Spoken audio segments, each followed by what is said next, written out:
Mismong si Tim Cone ang inspirasyon ng bagong coaching career ni L.A. Tenorio kung saan i-adapt niya ang sistema at philosophy ng legendary mentor. Narito ang report ni Jamaica Bayaka.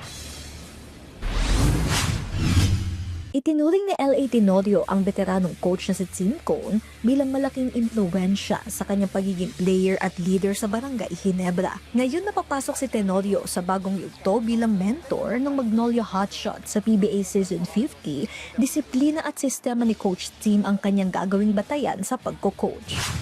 I just have to do the system na or the culture na gusto ko ibigay sa team based dun sa tao na meron ako. Sa composition ng team meron ako na players. So, we'll see. But, yeah, definitely, probably, I must say 70% or 60%. No, the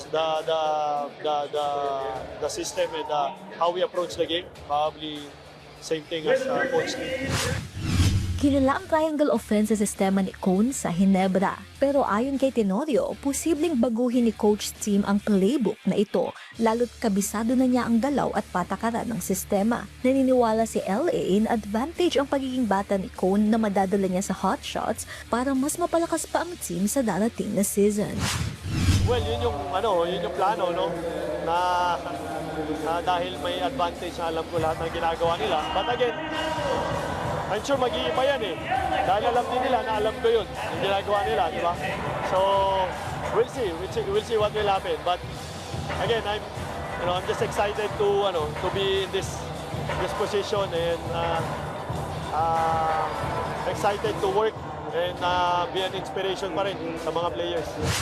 Hindi rin baguhan si Tenorio sa pagko-coach. Nauna na siyang naglingkod bilang assistant sa Letran Knights at Gilas Pilipinas, kung saan nakapag-ambag siya ng pagkapanalo ng gold medal sa 2022 Asian Games. Bilang head coach naman ng Gilas Youth Under-16, nagbukas agad siya ng karera sa tagumpay matapos magkampiyon sa FIBA Under-16 Sayaba Qualifiers. Naniniwala si Teniente na may mas malaking misyon ang nag-aabang sa kanya bilang mentor sa PBA.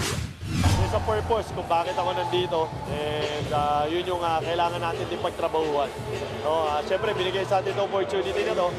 For me, I'm not gonna waste it. No?